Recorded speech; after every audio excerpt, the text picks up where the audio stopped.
Welcome back to episode 384 of the Bad Taste Video Podcast. I'm Mike. I'm here with my man Grizz, and we're celebrating the Thanksgiving season / holiday for the first time, I think, ever together, right? I don't think we've ever done a Thanksgiving episode.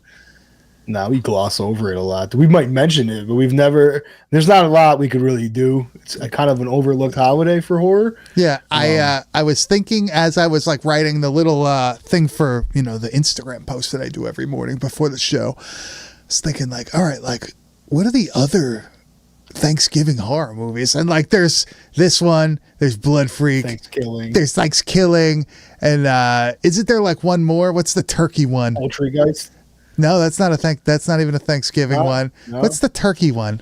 There's like the one with the fucking guy in the costume. And then there's the one with the turkey itself. That's like a newer one. What the fuck? Man, dude, you know. I'm not familiar with turkey slaughter films. Where the guy's like, gobble, gobble, bitch.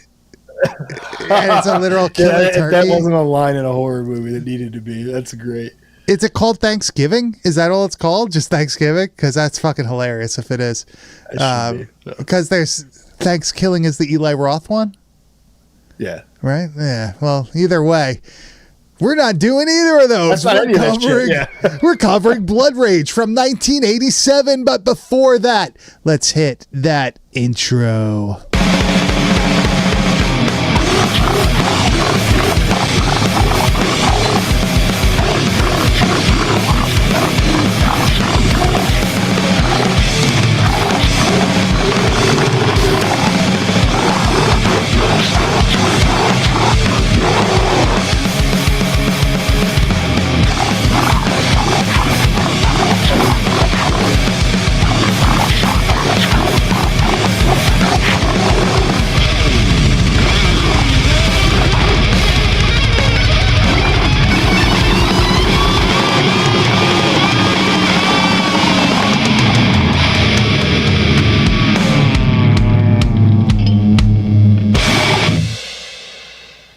Didn't even get to hear that intro hit that comes in, right? I know. I thought about putting something in. Dude, fucking what a terrible name they originally had. Slasher. Too generic. Can you imagine this movie was called like fucking Slasher? Too fucking so bad, dude. Dude, that's so fucking generic, right? That's like, I mean, like it works sometimes, but I feel like Slasher just, I don't know. Lame. I don't know. To be fair, it was filmed in '83, so a little less used. In 83, people were a little fucking simpler at that time. A little simpler. It didn't get released till like 87, 88, but like it was filmed in the early 80s. So it was like the height of the slashing of the time period. So. Well, everyone's like, okay, we need like a simple name for a movie. We need, Halloween. It's a slasher. Halloween was fucking great. All right. But this is like a slasher movie. So let's just call it fucking Slasher. And everyone's like, yeah, okay. And that's why you fucking genius, never saw them. That's why nobody fucking saw it. This is Blood Rage. Blood Rage is a name you could fucking hang your hat on. But dude, there's like 3 other movies called Blood Rage, unfortunately. The one that we're covering this week, we're not going to get into it right away, but the one that we're covering this week is the Prison Video one. I don't know if did this have a theatrical release, like a real one? I'm not too sure. I have no idea. That's actually something I can't imagine it had like a big theatrical run. Have y'all seen the VHS re-release of Blood Cult? They just called the Slasher one, the white one with like the cleaver on the front. Yeah, I think it has a red tape also. I think I got one in the wall. Yeah, red tape, white with the fucking blood splatter. Classic. I just want to say, this tape is like apparently like a decent amount, right? And I always has been. I thought that I was fucking like stupid as fuck. I was gonna drop the R word. Say it. Come on, I will end up saying it. But I thought I was a fucking moron for the amount of money that I spent on this tape. Probably, I don't even know how long ago. I bought this at Severed. It was another VHS convention type thing where they showed some movies, but mostly you went for the fucking vendors. But I was like, oh fuck. It was like one of the more expensive tapes on the table. And obviously the label here is fucking keyed out right now, but it says $50. I thought I was fucking, I thought I was a moron for spending that. Yeah. I was like, oh my God, I don't know. And I did. At the time, it was probably a $75 tape, so it wasn't a terrible price. I mean, that tape has always been a little bit more pricey compared to the other Prism releases and stuff. One of the harder to get Prisms for sure. Yeah, I will say it's one of those ones where you're surprised that it wasn't a bigger deal than it was, especially when you see the version that we're covering today, which is a uncut version of the movie. You would be like, holy fuck, this is an insane movie. Like, what the hell happened? But while we were playing the intro, I did a little Googling for Thanksgiving horror movies. Yeah, me too, dude. And here we go. So they do have Poultrygeist, Night of the Chicken Dead on here. I don't remember that ever being a Thanksgiving movie. That took place during the summer, I think. Because it's a turkey, dude. It's just. But it was a chicken place. It was chicken. But Thanksgiving is the newer one. Thanksgiving is the turkey killer turkey movie. Thanksgiving. Eli Roth's is Thanksgiving. Yes. Yeah. And then Home there's Sweet Home. Is that really a fucking Thanksgiving movie? I don't remember that being like. Yeah, apparently an escaped mental patient steals a station wagon and makes his way to the Bradley's Thanksgiving celebration, where he plans to make them a little less thankful. God, what a classic setup where it's like a holiday and then like somebody fucking shows up and ruins the fucking party. We were talking about like Krampus last year. That's like another like similar, or last week we were talking about that shit. You ever see that one with fucking Dennis Leary where he shows up at the Christmas party and he's like a fucking convict? No. He's like, dude, no, it's fucking awesome. It's a comedy, obviously. Fucking Dennis Leary's in it. I'm just looking through these. I have to remember the name of it now, but it's good. I'm just looking at these Thanksgiving horror movies, and Amityville Thanksgiving from 2022. That's got to be terrible. Last Thanksgiving from 2020. I'm looking at this. That doesn't look too Cannibalistic Pilgrims. Hey, man. I'm actually into that idea. The Boneyard. Why is that on here? That's not a Thanksgiving movie. Deadly Friend. That's not Thanksgiving either, is it? Same You thing better with watch out. Boogeyman 2013. Fucking 2005. That's God not damn, a right? Thanksgiving movie. I Will you would, let me down? dude. I would say that like the Thanksgiving horror genre is like underrepresented, but what the fuck are you supposed to do? Right? Like, as you'll see coming up next month with our Christmas fucking extravaganza month, there's a ton that we're gonna dig into for Christmas. But there's really, like you just said, what are you gonna fucking? I mean, I get the Pilgrim. Meat cleavers. The Pilgrim is good, but like, you're gonna walk around town dressed as a pilgrim killing people. They're gonna pick you up immediately. Like, what a terrible disguise. I mean that turn you into a mutant turkey, like Blood Freak. It's all right. That's an okay one. The Killer Turkey as like a creature feature. Yeah, but like the guy, they did it once and then you're forever a ripoff of Thanksgiving. You know what I mean? Like you can't do it again. And even in that, it's a tough look, dude. It's hard to be truly fucking terrified of a turkey. Well, that's like a horror comedy. That's like supposed to be like, it's like a trauma movie. But even basically. So, like, I think that's just why, like, you have to go horror comedy in a way. Like, but this pulls off. Okay, so I don't even think Blood Rage necessarily is truly like Thanksgiving. No. If we're being real about it, they mentioned cranberry sauce twice, and everyone's like, "It's a fucking Thanksgiving." Well, to be fair, it does take place on Thanksgiving, basically. It does. So, there's no fucking like, you don't see like a giant. You do see a turkey being carved. They do have Thanksgiving dinner. You do see a turkey. Stuff. All right. I think that's also the reason why there's like people around and stuff. The kids are back from college, so like that is part of the setup also. But Chris, have you ever experienced like a fucking, like, you always hear stories of like an insane Thanksgiving, like Uncle Joey fought with Uncle Jimmy, destroyed everything. I feel like I never experienced like a terrible Thanksgiving. It's always usually been like something to look forward to, right? Like what Yeah, have you ever as trashy as my family is, it was always a pretty good time, man. Like it's food and booze, right? Like how could you go into that with a bad I remember, state of mind? we always played cards, like fucking like gambled and shit like that. I remember fucking one year my fucking Uncle Conrad, what a great fucking name, dude. Damn. Fucking he was giving himself, he was a little fucked up, having some chuckles, and motherfucking teeth fell out of his face onto the fucking table in front of everybody, dude. It like stained my memory from it being a child. Forever. I was like, what the fuck is Forever. this, man? Forever. Yeah, and I can't even ask you, like, dude, do you have any scary Thanksgiving memories?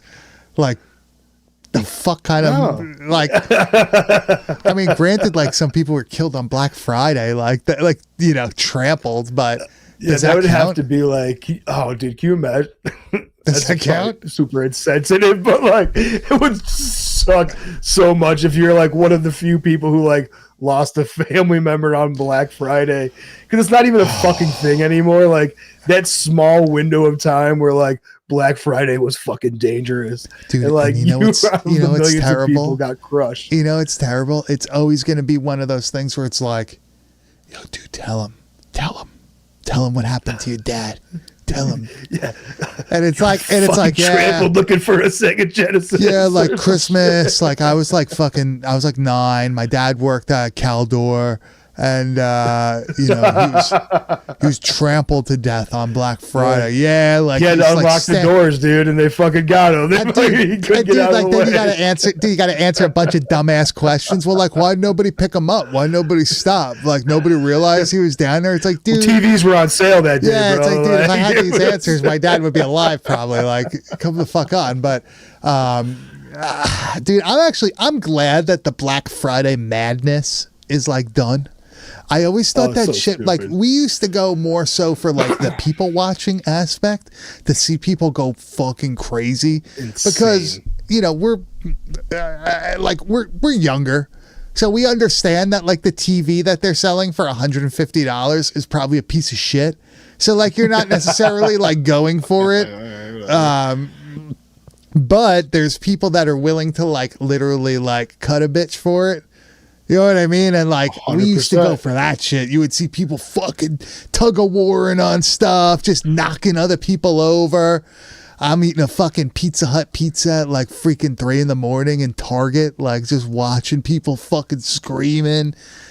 Some of my favorite videos on Instagram are things just like that you're talking about. yeah. Like, watch them for hours. just Thanksgiving Black Friday madness. I feel like it was like it's like the fucking the Flight of Icarus type thing where they kept pushing Black Friday back further and further to the point where people like, yo, now you're cutting into my eating time. Like that's enough. I'm trying to have Thanksgiving here, bro. Not that they Like, what are cared. we doing? Well, not that they cared about the workers. It's like they cared that like now they had to leave dinner early to go stand on the line, and I was like, that's enough. That's enough. We're done. Truce. And, Yeah. yeah. Sales truce. all week. Yeah, that's it. Now Black Friday's been all week. Then they got like Cyber Monday and all that stuff, which I think a lot of these distributors Online destroyed the fucking Black Friday. Mayhem. Yeah, because now I'm gonna 100%. go Shopping buy. online destroyed it. Fuck yeah, dude! I'm gonna go buy a bunch of Blu-rays of shit that I want for like fucking $5-10 each. Be set for the year. Have enough stuff to watch, until next Black Friday. Get some Christmas gifts and all that shit. Ready to go. Yeah, ready to go. I'm actually off this year Without leaving the house, dude. Just fucking without leaving the house. Without leaving the fucking house, dude. But Grizz, we're not here to talk about Black Friday. We're here to talk about the few hours before that they call Thanksgiving. Remember when people were pissed off about Thanksgiving? They were mad about like the pilgrims and all that shit. Like you're thinking about it too much. You're making it it's too deep. It's not that deep. It's not that fucking deep. Most of our families came here post 1900, so relax. Mine had to come through fucking Ellis Island. Just fucking get this motherfucker, all right? 1936, Like, yeah. I'm not it, dude. But sometimes Thanksgiving is ruined by an escaped mental patient who just so happens to be your twin brother. Grizz, Blood Rage, 1987, prison video release. Give us a little synopsis of this. I just kind of gave it, but I say just my job is done here. Go like one more step further with what I just did. On a nice Thanksgiving day, a twin brother who has been framed for murder by his other brother finally escapes the mental asylum to get justice on the past. But you know, blood will be shed again. Blood will be raged. Do you know what I really like about this movie? That they kind of show you right off the bat that like one of the kids is a piece of shit. You know what I mean? Like they don't like leave you guessing the whole time. I feel like it's pretty much like, yeah, of course, this is what the mom is fucking crazy, and you get that right off the bat as well too. First of all, I didn't be able to get any of the clips of it, but this movie starts with an amazing song, and it starts out with a great like montage of like an early 80s drive-in that Ted Raimi love, dude. Ted Raimi's in it? Yeah. It looks so fucking good. The concession stand, everything just looks so nostalgic in that those few scenes. The dude selling condoms in the fucking bathroom. Yeah, it's Ted Raimi, bro. Hilarious. Yeah, that's what I'm saying. I just didn't. Yeah, that guy, fresh off of Evil Dead. He doesn't like. It's so funny because like he looks more like a fucking young Peter Venkman from fucking Ghostbusters than he does like Harold Ramis. Ted Raimi, dude. That's so funny. But like that whole sequence is really fucking good. But it also like the mom is a piece of shit in this movie. She's fucking crazy to the point where she's like trying to fuck this dude in the car with her two kids in the fucking car. Well, she's a young mom. She's just trying to make out with this dude, and they just managed to escape out the back of the wagon and wreak some havoc. I would too, though. If my like mom was making out with some fucking weird dude in the fucking front seat, I'd be like, bro, let's get the fuck out of here. So you would actually go. This other dude's got other plans, obviously. One of these kids ends up being like fucking Charles Lee Ray, and gets like a camping axe, like a camping hatchet. Just some fucking. First of all, he's creeping on this couple that are necking at the drive-in. And time out real quick. Fucking at the drive-in, like, all right, right? Different time. Being full fucking naked at the drive-in, wild, right? Is a wild choice, dude. With like kids around and all that shit, right? Like, and it wasn't even dark. Going full naked in a public fuck is such a bold decision, dude. That is such a fucking choice. Like, dude, more power to you guys for fucking choosing it. But it's a wild choice. I'm just saying. Dude, just thinking about being at like fucking Mahonic Drive-In. And like imagine being not even that, just imagine being fully naked in your fucking car there, expecting to not be seen. Like, come the fuck on, dude. There's people everywhere, man. People would be like, holy you see that dude naked in his car? Dude, yeah, go back. You see that giant fucking truck back there? Dude's fucking butt-ass naked. Covered in fucking sweat and puke, bro. Look at that shit. Like, it's fucking wild choice, dude. Wild fucking decision. And like, I don't want to say like you kind of like put yourself in this situation, dude, but you get full naked, someone's gonna come taking a look in a fucking public place. I'm just saying. But this little creepazoid fucking kid, dude, I don't even know. But he ends up taking the camping hatchet and he fucks this guy up. Man. And this is definitely not what you see when you're seeing the fucking rated R version. I'm like writhing in pain, and he takes the goddamn hatchet, hands it to his brother, and smears blood on his face. And everyone's just like, Mom, yeah. Everyone's just like, yeah, I guess that's it.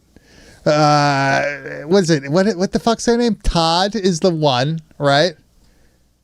Todd is the one that goes to the fucking asylum. Yeah. And Terry is the one that stays with the mom who fucking just killed the guy. Okay. All right. Yeah. Like they're obviously like two completely different personalities. The one that's in the asylum has obviously been like severely affected by what he saw and what happened, and then putting him away basically for life. Sure. In this mental facility. Even though he kind of looks like kids I used to hang out with in high school when we used to skateboard, very similar vibe, very similar look in general. Oh, yeah. The adult version, I guess I should say. And his quote unquote normal brother, the one that's out, in the public, is like very like a preppy, yuppie type guy, right? Wearing like Lacoste shirts. Cocky. Yeah, like blonde hair, very Brad from 80s fucking jock college movies and shit. But unfortunately, the one that's locked up is not the problem, right? No. And his brother is just straight, man. He just wants to get the fucking truth out there. And his brother's a ticking time bomb, ready to fucking explode because. How dare his mom try to move on from their father? Right? What the fuck, man? What the fuck? This guy is so fucking pissed that his mom has like a fucking boyfriend, and he's like a pretty cool dude, right? Like he seems like a normal, like, on the trailer park. Yeah, he's the manager. Or whatever it is, with the housing fucking complex or whatever. Yeah, he's the boss. So like that's not a bad fucking thing. He's not, some fucking dude sitting outside begging for change. Why are you so mad at this? Yeah. Look at this guy's face. What a fucking and we gotta right? Very we gotta mention that he plays both characters, right? Yeah. It's so like twin. This. Yeah. What'd you say? It's not a twin, right? No. Just it's the same dude playing the twins. So he pulled like the Eddie Murphy before Eddie Murphy did. That's pretty sick, dude. That's pretty cool. Clump over here, dude. I have to say though, man, like I honestly, the first couple times I saw this, did not realize it was the same dude playing the characters. Yeah, I'm learning that for the first time right now. I was like, well, they're not twins, right? Yeah, all right, cool. No. Mark Soper plays Todd and Terry. That's pretty fucking awesome, man. I think that was a good job. Yeah, I think they did a really good job. But me. They fucking clumped you. But Grizz, this movie is basically like I'm not gonna say it's mean spirited, but it's pretty fucking mean. Yeah. I like it. It hits that like early 80s. It's actually kind of funny because the version that you may see that's like cut and doesn't have all the gore and stuff. It's very much a product of that late 80s slasher censorship, where the original version is very much of the early 80s before they were able to like put the stranglehold on that shit. It's really funny, like the dynamic of the two cuts, right? Like it's pretty, it's actually comically over the top in that like uncut one at points. A lot of them, and the edit is terrible. Yeah, there's like points where it jumps so hard because of like the cut where you're like, what the fuck just happened? Yeah, like, it looks like when you get like a YouTube copyright and you just hit like the remove section. Where all of a sudden it's just like and then I was about to walk in. Yeah, the cat went to this, and what the fuck? Yeah, it's just an abrupt fucking like black fucking bar on the screen, and then moves on. Again, the unedited, the full original version of this movie that was intended to be released, it might be one of the best slashers of the 80s. Like, really? Legitimate. There's a couple of scenes in this movie that really fucking put it to that point for me that we're going to get to, man. This has no business being as like buried as it has been in like the world of like slasher conversations. And I think it has been because of the version most people have seen, which is that like this used to be on TV because that edit is so good that like they could have played this all the fucking time. So a lot of people first seeing this saw this on cable television and thinking that was the movie that it was, and it's really kind of boring. It's not that great. So the one brother escapes from the mental asylum, and it doesn't really become that much of a worry until Thanksgiving dinner, and the other brother finds out that like him and his mom and this dude are like really serious now. Right, like proposed or whatever. And like that's what pretty much sets this night into motion. And it's like you're running. The mom gets a call, right? Like, well, yeah, she gets the call that like he escaped, and she's like, she's like freaked out. She's fucking going, you know, she's really afraid. But the brother's like, oh, cool, you get to meet my fucked up brother or something like that. Yeah, he makes some like offhand comment. Yeah. But like, it's really funny because there's no surprises in this movie. There's no real, it's not like special in terms of the story or whatever. Like, it's not something that you've never seen before, but it's pulled off so well that it's surprising that like these people never went on to do a lot more than this. Right, like it really is. Like they nailed the slasher. I was like, how? Like what the fuck, dude? Yeah, they nailed the slasher genre perfectly, and they actually had the ability to do some wild stuff. And let's get into that, man. I like when the doctor and her assistant show up to this place because they're looking for Terry also. So everybody's out in the housing complex area that they live in, trying to find the brother because they're assuming this is where he's coming to try to like get to the mom and the other brother and shit like that. So like the doctor and the assistant, these two have both of them have amazing deaths in this movie. Dude. Yeah, I like the assistant. He's like smoking weed. Yeah, the doctor told me to chill out, so I'm smoking a doobie. Yeah, like, unfortunately, dude, this is he gets murdered. Right. And this is another one of those fucking kills that to me is so over the top that it's almost fucking comical. Right. So he's going to get the machete through the gut. And it is. Let me. Yeah. The showing of the body after is a great fucking touch. So Todd is the good one. Terry is the bad one. But like that machete going through him and the blood just shooting out. No. Like Todd's supposedly the good one. Well, Todd's Terry's the one that was Todd's the escaped mental asylum one. No, that's Terry. Oh, they just said that was Todd. Todd never killed anyone. That's what he just said. Todd, yeah. So that's Terry, right? That just killed that guy? Yes. Yeah. All right. We got this. Yeah, we're good. It's the Todd Terry dilemma. Now this dude is fucking hacking these two up, and Todd finds the doctor in the woods after Terry like fucking I don't know what this dude is doing, but it's freaking hilarious because I think at one point he says like I'm sorry this happened to you. Yeah, this is one of my favorite scenes of any slasher of the 80s. This looks amazing.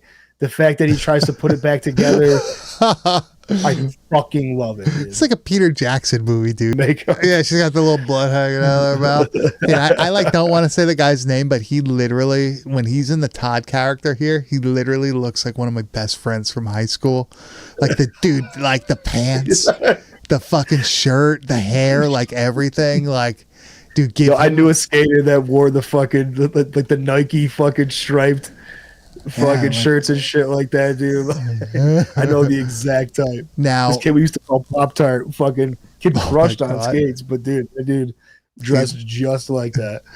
Now, a scene in this movie that really always stuck out to me, and I think it's fucking awesome, is when he confronts that soon-to-be stepdad, and he cuts off his hand with the machete. And just the way that they like shoot this and the way that they shoot the severed hand with the beer can and everything, like this should be on a shirt. Like, how has nobody put this on a shirt?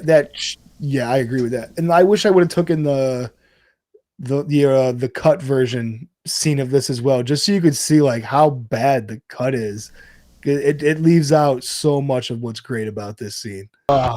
That's Oh, the man. creme de la creme right there, dude. The moving hand. Dude, anytime they do like that, the severed limb still moving after the fact, I love it. Like in fucking Soul of the Demon, where her eyes still like Oh, blink a couple times of like, one of the with the heads cut at the angle, dude. That's one of the best fucking shots ever. I agree. hell yeah. This is a little bit later on in the movie, but I want to show like the aftermath of You this should show dude. it now for sure. Yeah, like so the mom is looking for this dude, her boyfriend, and goes to the office to she see finds him. him. And she finds him. Yeah, he's sitting in the seat. Unfortunately for her, he's no longer with us. Well, he is, but he's in multiple pieces. Dude, how gnarly does that look? Like this, it's like nightmare shit here. His hand is missing. His fucking face is just chopped to shit. yeah, like Dude, the fucking cut arm just chilling on the fucking Yeah. head. Yeah, I just like love propping it up. so she knows So something is messed up, right? And she moves him, and everything falls apart. Like, falls. dude, this guy is this guy's a master at like doing the old fucking body prop. Like, forget Jason, forget Freddy. Like this Yeah. shit is fucking This is next it. level. This is next level. When he kills the neighbor and like the dude that she's fucking dating and hangs his head Yeah. on the wire outside the fucking door so she sees it through the peephole. I feel this is a classic scene. I This- feel like this is one that everybody knows.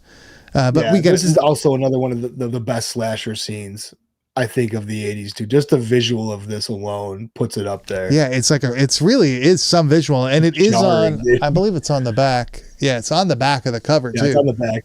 Yeah, Not bad. great fucking face it's making. We'll show we'll love show that. a little bit later. They show her dead. Actually, let's show it now. Fuck it, I don't care. Who cares? So, Terry is like chasing one of the neighbor girls around this whole fucking complex. It's like his girlfriend, basically. Yeah, that's his girlfriend. And he's chasing her. She goes into the fucking neighbor lady's fucking apartment, and he takes. She's in there still. Yeah, she's still in there too. And he takes the machete out of her dead body. And for whatever reason, Oh, it's man. so like, it's such a visceral effect. The way it looks, for some reason, just looks and like the sound. Everything about it looks. That's such an awesome shot when she is like, just like her body is like there in the chair and it's focused It on the just pans fucking up to thing. the face. And her face is perfectly like you would think she was sleeping. But it's just like, just a dead It is. body. Like, Something, and that music just sets. you hear it the off, baby, dude. her baby crying in the background too. Oh, Like, yeah, that's fucked up, dude. I forgot about that part too. That's heavy. yeah, that's a Then that heavy girl movie. takes the baby and like runs the fucking way with it to like try to save it and shit. Okay, but wait. We can't. We're way ahead of that. Though. We, Yeah, we yeah, can't get to that yet. First, for sure. one of the friends from the development is with Terry, and this is where we get the most famous line from the movie. Right, there is a This guy had famous it coming. He line. was trying to fuck Terry's girlfriend. So like, this dude gets what he gets. He Yeah, gets the but this cranberry is sauce. this. The but- intensity of that is just so believable. It's fucking. That's He's- legit scene, dude. He says that line a couple times in the movie, though. Right? Yeah, earlier in the movie before he takes a shower, he's like checking out his shirt. And he's like, "That's not cranberry sauce." He just fucking takes it. I like when he's chasing the girlfriend, and he's like fucking around with the dead body outside of like the assistant. Oh, when she starts seeing all of the friends, fucking all their demises and shit. I love a good body on display. We talked about it in other movies where it's like nothing beats, because like they do it in Intruder, where like all the friends are on display throughout the story at the Yeah. end, and she keeps running into him, and it's like a miniature version of that. You here. think like, oh, maybe you got some help. Meanwhile, it's Yeah. like a fucking like the person you There's thought no could help you was fucking destroyed by this killer. But this one is pretty dead. Pretty fucking wild, and unfortunately, that's not the ending. It goes another step further just to make sure this movie is absolutely It's home. fucking depressing. They So, okay, to be fair, the mom just thought she had shot Todd, right? yeah. The one that was in the asylum. Yep. She thought the whole time that it was still Todd, the crazy one who was killing all these people. In her mind, she just shot Todd. She did not. She just shot Terry. Yeah, and this is definitely not Baby, dude. yeah, leaves him the fucking like, what the fuck am I supposed to do now? You hear the cops coming, and he's left there with the dead body of his brother and his mother, And the gun and all they that think shit. he's the killer the whole fucking time, dude. Like, Bad it's news, just bro.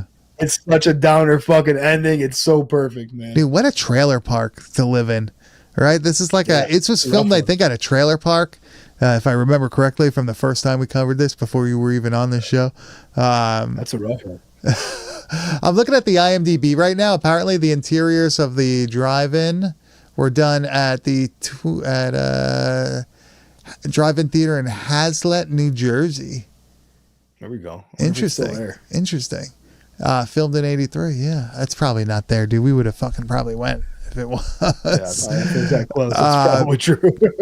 But what a downer ending. Probably one of my favorite endings, one of my most memorable endings, right? Yeah, dude. It really does. It's such a fucking heavy ending. The movie's like gory and good throughout, but to have such like a psychologically heavy fucking downer at the very end, it's just like, yes, dude, this is how you fucking end it, man. Yeah, especially for like a holiday movie like this. It's supposed to be for like happy fucking holidays. yeah. This family's fucking destroyed. It's really crazy because this movie hits all the notes of like a perfect 80s slasher, right? It's got everything that like an 80s slasher would have, but why was it just like relegated to the Prism Video library with a suboptimal release? You know, like what the fuck? It's really a really good movie. It's a gem lost in that generation, dude. Yeah, and I'm really curious if it's like people were fatigued at the time or whatever of these types of movies. 86. Did it just not get the right eyes? I'm curious what like the modern sales are like for the Blu-rays and all that shit. Like, how does it do sales wise? Like, is it successful now compared to some of the I'm other sure it stuff? has a cult following now to a point. I mean, everyone we know has a copy one way or the other of the movie. I mean, like, dude, to be honest, like, I don't remember people talking about this before like 2019, right? 2018, no, absolutely 2019. not. I agree with you there. This Like, was relegated to like only probably hardcore collectors who would even like, talk about it at all, to be honest with you. yeah, and it was mostly because of the tape, right? People wanted the tape. I don't know, but I only found out because at the time, like, I was a Prism completist and I knew it was on the Prism list. So I had to have it. Once I got it, I was like, well, fuck this fucking rules. And then you realize that it was also one of the best Prism releases besides Murder Lust. Murder Lust. Mind Freak. What was it? Is that what it's called? Not Chris Angel's Mind Freak. Is it Mind Freak the name of the movie though? Mind Killer. Mind Killer. Yeah, that one was really good too, man. I like that. Mind Freak. I am the Mind Freak. Dude, fucked. Is he still around? He's still around, right? Hopefully. Do you think you could get Chris Angel More of on a the David show? Blaine guy, dude. Fuck Chris Angel.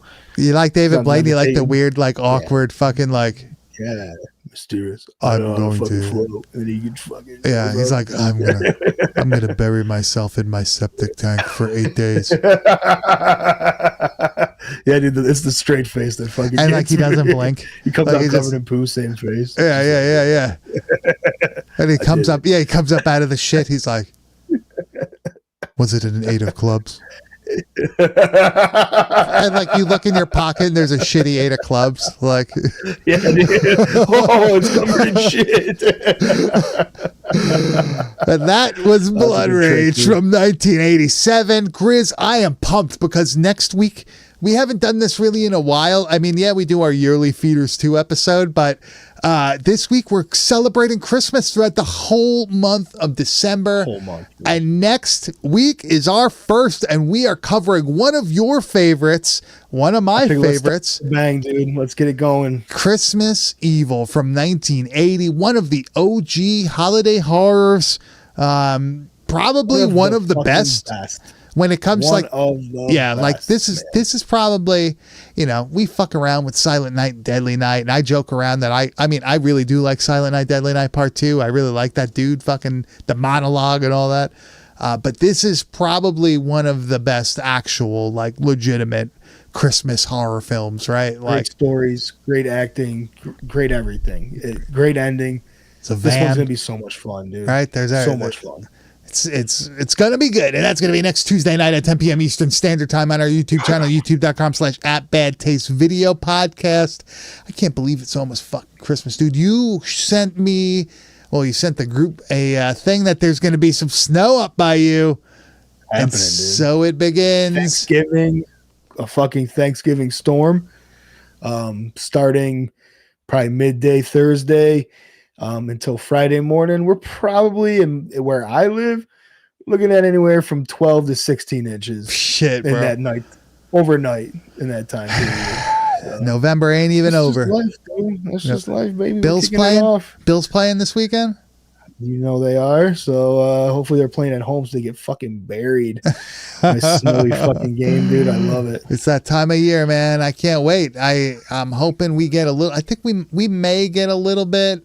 I'm not too. I think we're like right on the border. Probably. Yeah. I don't mind shoveling, man. I don't fucking mind, but you know, at least do shoveling when there's fucking 3 feet. It sucks, dude. Well, I was gonna say at least happen on a fucking work day, so I get to stay home. But Grizz, you know where it never snows? Actually, that's not true because we cover a lot of different genres and a lot of different from a lot of different countries. But let's head over to the wide world of metal and what selections do you have for us this week? This week, man, let's start somewhere where I don't even think it does snow, and that's fucking down in Frankston, Australia.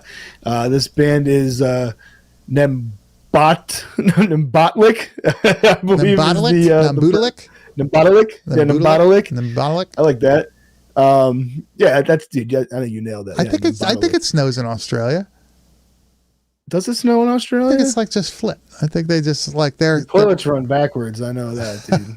I think like it's their summer right now. Like it's our winter, it's their summer. Because they're below. Whether it rains, snows, sleets, or hails, whatever the fuck it's doing in Australia right now, Nembotlik is putting it down with this Southeast Suffering album that they just put out. I really, really got into this. It's kind of like a weird cross between like traditional death metal, but also some like weird like American metal from like the early 2000s. Yeah. Let's play Every Dog Has Its Day.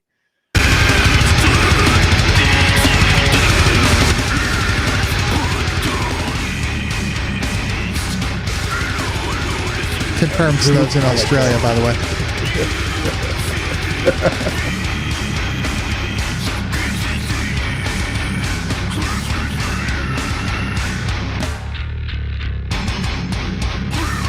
Fuck yeah, dude. I fucking dig that. I think I was in this band. 2007. I'm into this shit. I like the I don't mind a pig squealer too. Doesn't really bother me. Doesn't bother me, dude. Doesn't bother me. I like the hybrid like death metal / deathcore thing. It doesn't bother me at all. It does have that. Yeah, it definitely. I said American metal, but you're right. It definitely touches into the deathcore. Anytime I hear a pig squeal, I think deathcore. There's honestly, listening to more of this album, Southeast Suffering, there is some new metal influence in some of the tracks, dude. There's definitely a little bit of nothing wrong with playing an Ibanez bass. It's fine, dude. With playing it down around your dick, fucking slapping it around. Ain't gonna be very high. All right, so moving on to our next selection, then. This is something a little bit different. This is going to be the band Pedestal of Leviathan.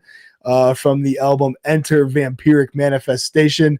I got into this album quite a bit. Glad they don't got to pay by the letter, bro. I know, right? If everybody hasn't gotten into it yet, the new Worm track just came out when they went in this like awesome, like kind of Cradle of Filthy, like early Dimmu Borgir kind of direction with like the symphonic black metal. This band does a similar thing, but like with a much heavier death metal influence. And it really just fucking blew me away. This track is called Warlock Blacksmith. This is my favorite of the three you sent today. And really? I really like the fucking artwork for this one. It's amazing.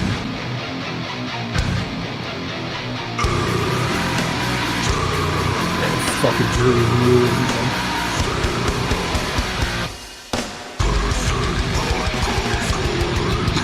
Oh, yeah.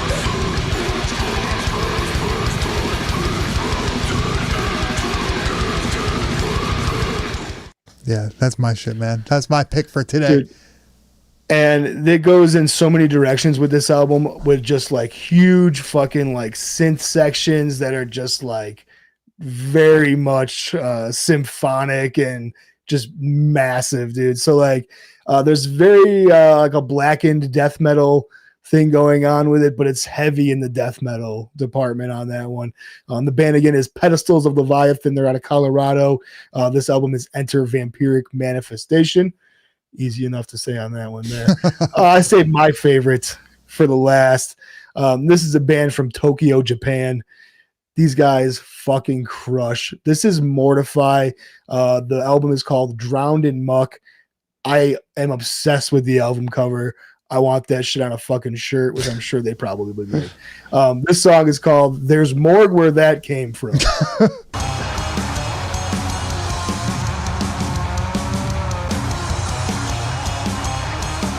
Interesting little groove.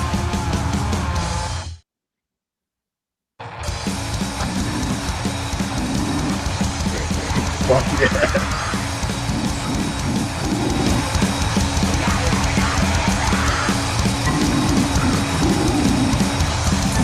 I like the vocal, like the dual vocal type thing. Fuck yeah. I'm sure it's the same dude, but Japanese dudes doing Swedish HM2 music. I fucking love it, dude. Well, the HM2 is from Japan, bro. Like, well, yeah, that's a good point. It's a home sweet home for the fucking boss pedal. Exactly. But dude, 3-piece too, man. So it's crushing. That's awesome. I really dig this album a lot. It's produced in like a little bit of a lower fi fashion. It's not like super pristine, but it really adds to like the texture and the vibe of the whole album. So once again, that's out of Tokyo, Japan. Mortify, Drowned in Muck. You can find all of these bands on their band camps. All of these albums are just coming out this past week or about to drop soon. So if you're into it, jump over and like give them some plays right away to show these guys some support. Alan Cantation says new Worm track out this week too. That's what I was just talking about with the influence of the one band that I picked, because I have just been obsessed with that Necromancy fucking whatever the full name of that song is. He's gone such a huge direction with the symphony aspect of it. It's the music video, dude. If you haven't watched that music video, Mike, fucking watch it immediately after this. You will love it.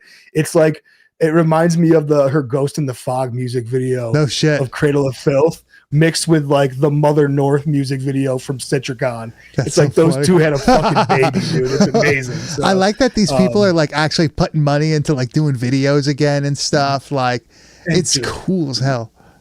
Watched it just even for the guitar player ripping the solos, dude. The dude is like in the fucking cape, just fucking oh god, dude, it's sick. So that's the one. Shout out to Incantation too. That band fucking rules. Dude. I always regret that I was never able to rip a guitar solo while wearing like a Dracula cape or something. Oh, it's gotta feel awesome, right, dude? Yeah, never happened for me. Feel great. Yeah, I think I'm about 10 years too late for that one. It's all right. We could try to make it happen, dude. We'll work. I'm more of a chainmail guy now. I think I'm too. You are. It really fit you, dude. You pulled it off. Unfortunately, I'm not meant for the wizardry, I think, anymore. I'm more of a frontline guy. Just get hit by a boulder or something. You are a frontline guy. Get run over by a horse. Get lanced. Alpha energy, dude. There you go, dude. Yeah, that's it. Yeah, like a human pit bull, like Pitbull number 1. I'll be like Pitbull number 3, I guess. But Grizz, I really enjoy having the multiple bands, multiple tracks. Gives people, an idea of a couple different things. Choice, they don't have to. Yeah, and then it gives us the ability, like, you don't have to fucking sit through like an album if it sucks. You know what I mean? Yeah, it's like there's only one track there, like 2 tracks that are really good, and something kind of is like just kind of floating through the rest. And like you just said too, it gives people a chance to be like, that one really didn't pique my interest this week, but this one really fucking did. So I'm going to dive into that album and check that out. I think it's going to give more chances for more people to get more exposure. I think that's the overall goal that I've had here. Hell yeah. From the beginning of this. So. Hell yeah. Grizz, I think that just about wraps it up for this week, for this wonderful Thanksgiving week. Before we completely what are you thankful for, dude? I was just going to say, what are you fucking thankful for? But I was going to beat you to it, dude. I don't know, man. I'm thankful that we're still here doing this after all this fucking time, trying to outlast. I'm thankful for the people that are constantly here in the chat. We got a few people that are make this fucking worth it, man. You guys are really fucking awesome. So we got a few people that are fucking OGs with this shit that have been listening to us from the beginning. Pre-you, I think there's a few that have been pre-Grizz. It's wild, man. It's been a long fucking journey to this point. 384 episodes. Yes. Fucking insane, dude. But we're going to keep going until one of us croaks. And that's, I guess, it, right? Time's ticking. Or until we stop talking to each other, until we hate each other. But we only have to see each other once. Spite at that point, just so the other one doesn't quit. Yeah, it's like how I'm able to quit smoking, like right now. Yeah. It's just right now, I can't smoke again. I'll be, You're locked in. Yeah, I'm can't quit. Just so the other one has to be the one that quits first. Exactly. I'm fucking locked in. But Grizz, where could they find you on the internet? You can find me on Instagram at Kane_enabler. And you can find me at Bad Taste Video, and you can find everything we do at www.badtastevideo.com next Tuesday night at 10 p.m. Eastern Standard Time. We're going to be starting our Christmas extravaganza, or December. I would say December to Dismember, but I don't like to say that shit. Tough. Yeah, I don't know. Leave it for ECW. But we're going to be covering first Christmas Evil from 1980, one of our favorite holiday horror films, one of the best killer Santa Claus movies. Not as crazy as Silent Night, Deadly Night, but far more effective. It'll make you feel something. In a different way. It'll make you feel something. And that's going to be next Tuesday at 10 p.m. Eastern Standard Time on YouTube, our YouTube to be specific, youtube.com/@badtastevideopodcast. I want to thank everybody for coming in the chat. You have all been great. I want to thank everybody who's going to be listening at home, everybody who's going to be watching after the fact. Have a nice Thanksgiving holiday. Be careful the night before if you go out. Be careful the night of. Be careful the night after, I guess, too, because Black Friday, don't be a fucking moron. Just don't go out. How about that? Just don't leave your house. Stay home. Stay home. Be thankful for that. All right. We will see you next week with Christmas Evil.